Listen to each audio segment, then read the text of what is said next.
کہ تمام وکلاء جو یہاں موجود ہیں اور اس وقت ایک بڑے فریضے کی ادائیگی میں پرجوش انداز سے اسلام آباد میں یہاں آئے ہیں، دور دراز علاقوں سے بھی آئے ہیں اور قریب تر علاقوں سے بھی آئے ہیں، اور یہ پہلی آپ کی ڈیمونسٹریشن ہے اور بہت قابل تحسین ہے، اور اس پہ میں تو آپ کو مبارکباد دیتا ہوں کہ آپ نے اتنا اچھا یہ پروگرام یہاں کیا ہے، ایک مظاہرہ کیا ہے۔ اس پہ ہمیں کئی دفعہ شاید اور کرنا پڑے، کیونکہ کچھ لوگ یہاں مضر ہیں، بضد ہیں کہ انہوں نے الیکشن نہیں ہونے دینے۔ اب الیکشن نہیں ہونے دینے اور انہوں نے یہاں غیر جمہوری حکومتیں رہنے دینی ہیں کہ پنجاب اور سندھ میں سب سے پہلے تو یہ دیکھیں، پنجاب اور خیبر میں 2 اسمبلیاں تحلیل ہو چکی ہیں۔ اب جب وہ اسمبلیاں تحلیل ہو چکی ہیں تو اس کا مطلب یہ ہے کہ وہاں اب کوئی حکومت نہیں ہے، وہاں نگرانوں کی حکومت ہے۔ نگرانوں کی حکومت جو ہے وہ کانسٹیٹیوشن کے تحت 90 کے دن کے بعد، یعنی 91 ڈے کو وہ بالکل کوئی اس کی جواز نہیں رہتا، وہ بہروپیے ہو جاتے۔ 90 دن تک ہے، یا سپریم کورٹ نے اگر کوئی ٹائم ہفتہ 10 دن 15 دن 2-3 ہفتے بڑھا دیا 90 دن، کیونکہ یہ تو کوتاہی اور یہ ظلم کیا ہے چیف الیکشن کمشنر نے اور گورنرز نے، گورنر پنجاب اب تو نہیں، گورنر خاص کر گورنر خیبر پختونخوا نے، کہ وہ مذاق سمجھتے رہے ہیں کہ یہ سپریم کورٹ کا آرڈر آ گیا ہے اور یہ سپریم کورٹ کا آرڈر ہو چکا ہے۔ اب سپریم کورٹ نے پہلے، اب آئندہ کچھ نہیں کرنا، میں اس پہ عرض کروں گا کہ کس طرح سپریم کورٹ کا آرڈر ہو چکا ہے اور اس میں مزید کچھ کرنے کی سپریم کورٹ کو ضرورت نہیں ہے، اس پہ عمل درآمد ہونا ہے۔ لیکن یہ جو ان کا ایک خواہش ہے، اصل بات یہ ہے کہ ان کا یہ خواہش ہے کہ 90 دن کے اندر الیکشن نہ ہو، الیکشن آگے جائیں۔ اگر یہ الیکشن لے کے جا سکتے ہیں 10 اکتوبر کو، 8 اکتوبر کو، تو پھر کیا امر مانے ہے کہ اس دن کہیں کہ جی آج بھی سیکیورٹی سچویشن ٹھیک نہیں ہے، اور سیکیورٹی سچویشن کس نے فیصلہ کرنا کہ ٹھیک نہیں ہے؟ انہوں نے خود ہی کرنا، جو نہیں چاہتے سیکیورٹی سچویشن اس قدر ٹھیک ہو جائے کہ الیکشن کرانا پڑ جائے۔ سو یہ ایک سیکیورٹی، ایک دوسرا کہتے ہیں جی رینجرز نہیں مل سکتے، رینجرز تو رانا ثناء اللہ کے انڈر ہے، وہ کس طرح نہیں مل سکتے؟ پھر کہتے ہیں جی اسحاق ڈار کہتے ہیں کہ ہمارا وہ اس میں ہمارے پاس پیسے نہیں ہیں۔ اب اسحاق ڈار ایک صاحب ہیں جن کے زیادہ تر اثاثے بقول شخص سے پاکستان سے باہر ہیں۔ وہ کہتے ہیں ہمارے بیٹے بھی بڑی اچھی بزنس کرتے ہیں، لیمبرگینی گاڑیاں رکھی ہوئی ہیں اور پلازے بھی مبینہ طور پہ بنائے ہوئے ہیں، وہ میں اس کی تصدیق نہیں کر سکتا، پر لیمبرگینی ایک کار جو امیر ترین دنیا کے ہی رکھ سکتے ہیں، دنیا کے امیر ترین لوگ، وہ اس قسم کی گاڑی کو، وہ گاڑیاں 2-3 کھڑی ہوئی ہیں جو ان کی تصویر آئی ہے ان کی اپنے اپارٹمنٹس کے سامنے۔ اب وہ کہتے ہیں کہ جی یعنی وہ زیادہ تر ڈالرائزڈ ہے، وہ ڈالرائزڈ ہے۔ اب ڈالر اگر اسحاق ڈار کی زیادہ اثاثے ڈالر میں ہے تو اس کا مطلب کیا ہوا؟ ڈالر اوپر جاتا ہے تو اسحاق ڈار بھی اوپر جاتا ہے، ڈالر نیچے جاتا ہے تو اسحاق ڈار بھی نیچے جاتا ہے۔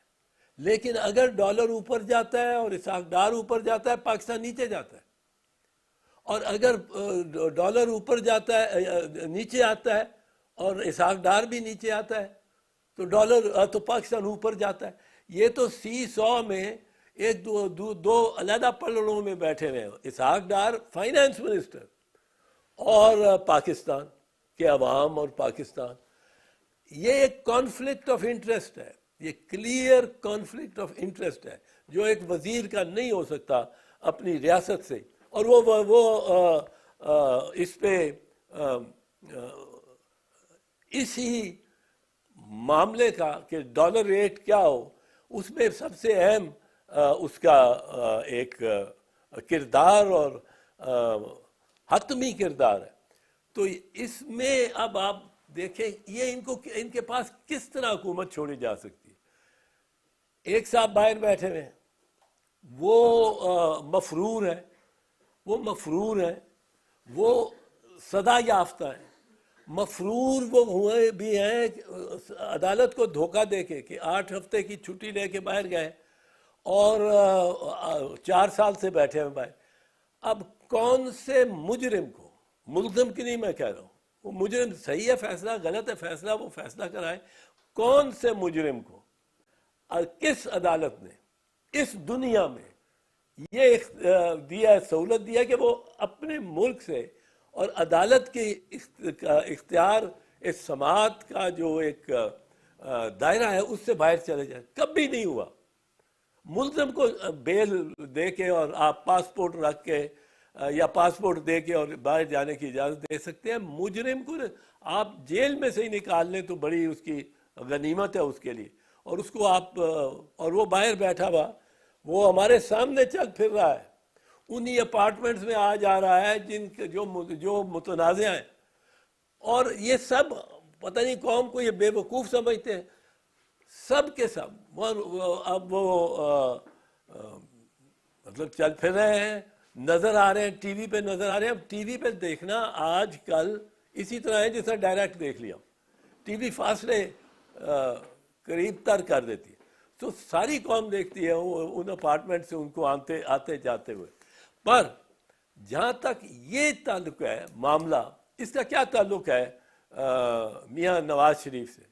میاں نواز شریف سے یہ تعلق ہے کہ میاں نواز شریف کی اپنی حکومت میں ایک دفعہ پہلے بھی chief justice of Pakistan Sajjad Ali Shah کے خلاف ایکشن ہوا، اس کی عدالت پہ دھاوا بول دیا، اور وہ چیف جسٹس اور اس کے ساتھ جو 2-4 جج بیٹھے ہوئے تھے، دو ایک طرف، وہ کرسیاں وہ اپنے نکلنے کے لیے، کیونکہ وہ سارے ورکر اوپر چڑھ آئے عدالت کے سٹیج پہ، وہ کرسیاں گرا کے بھاگے۔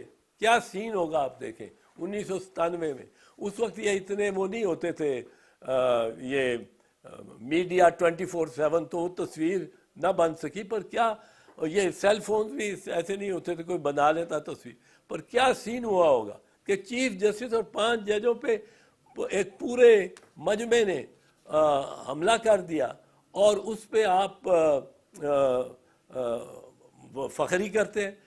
پھر آپ کی ٹیپس اور آڈیو ٹیپس پکڑی گئیں کہ آپ نے ججز کو یہ کہا کہ بی بی شہید اور آصف زرداری صاحب کو سزا دو، زیادہ دو، اور میاں صاحب یہ کہتے ہیں، اور میاں صاحب کی ڈکٹیشن پہ آپ نے ان کو سزائیں دی، جو بعد میں سپریم کورٹ نے سیٹ اسائڈ کر دی اسی بات پہ کہ اس پہ، اور وہ آڈیو ٹیپس جو جسٹس قیوم سے گفتگو، جسٹس راشد عزیز سے گفتگو، chief justice Lahore high court سے جو گفتگو اور جن کو ہدایات یہ دے رہے تھے، وہ آج تک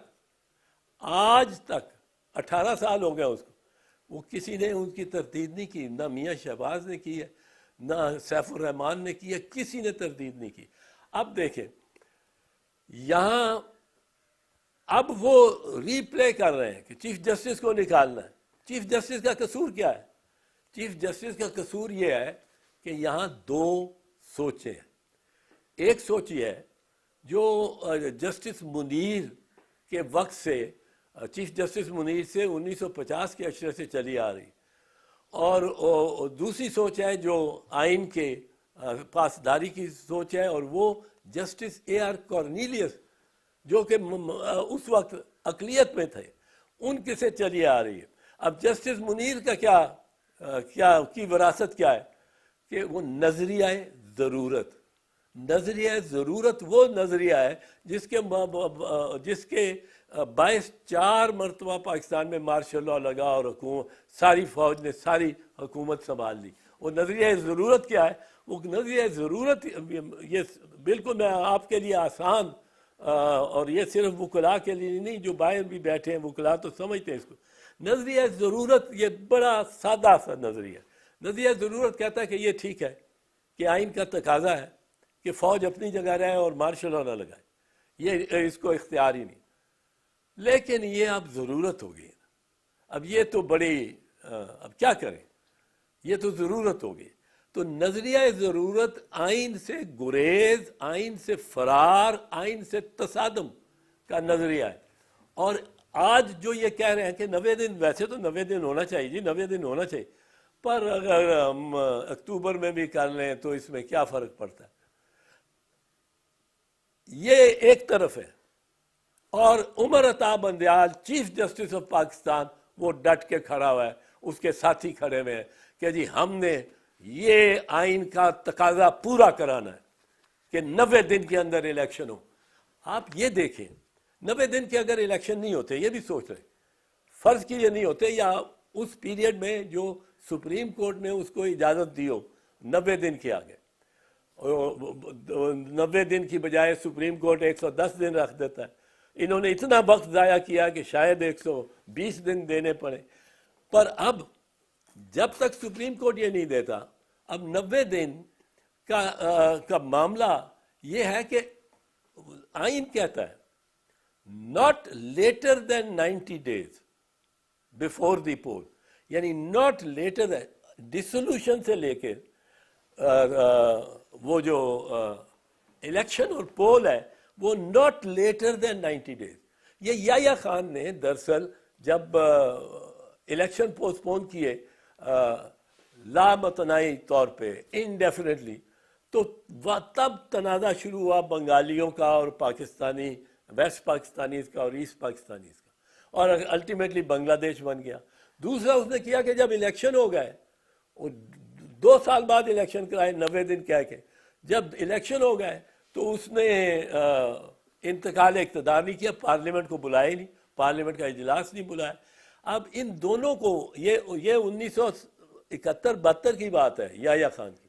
اب 73 میں جب پاکستانی آئین بن رہا تھا تو اس میں بڑا لوگوں کا احساس تھا کہ یہ اگر پوسٹ پون کرتے رہے الیکشنز، یا الیکشنز کرا کے پوسٹ پون کیا اس کو فارمیشن آف گورنمنٹ کو، تو اس سے ملک ٹوٹ گیا.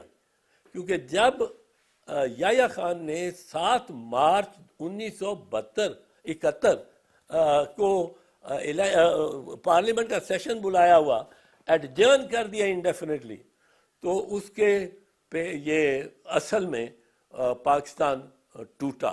اور بنگالیوں نے، شیخ مجیب نے، انہوں نے کہا کہ جی یہ تو ہمارا گزارا نہیں.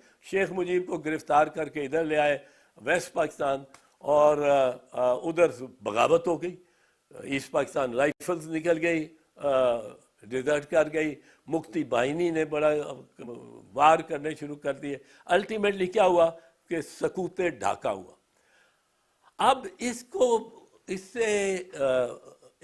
سے بچنے کے لیے آئین ایک کہتا ہے کہ 90 دن نہیں، وہ کہتا ہے not later than 90 days، not later than. یہ نیگیٹو امپیریٹو ہو گیا کہ منفی بات کر کے اس کو پکا کیا کہ یعنی 91 دن جو 91st ڈے ہے، وہ 91st ڈے یہ کیئر ٹیکر صفر ہو جائیں گے، ان کی کوئی جواز نہیں رہے گا کہ یہ بیٹھے رہے. اور یہ بیٹھیں گے تو وہ انلیگل ہوگا. کوئی چیف منسٹر یا منسٹر پنجاب کا نہیں ہوگا، نہ خیبر پختونخوا کا. اور اگر یہ جمے رہے تو کیا پتہ ہے، لوگ اتنے تنگ آئے ہوئے ان سے، جو انہوں نے آٹے پہ کیا ہے، لوگ مر رہے ہیں، جو قیمتیں بڑھ گئی ہیں، جو خودکشیاں ہو رہی ہیں. یہ آئے ہیں ایک تھوڑے عرصے سے اور زمینیں دے رہے ہیں، اور ان کو کوئی اختیار ایسا نہیں. پر اب یہ چیف منسٹر صاحبان یہ کہتے ہیں ہم تو 91 دن بھی بیٹھیں گے، 92 دن بھی بیٹھیں گے، 93 دن بھی بیٹھیں گے. آئین نے اتنا سخت یہ رکھا ہے پیمانہ کہ جب پارلیمنٹ ہو جاتی ہے، الیکشن ہو جاتے ہیں، اس کے بعد اسمبلی نے کتنی دیر میں پارلیمنٹ نے ملنا ہے. وہ یہ آئین کہتا ہے پارلیمنٹ میں کہ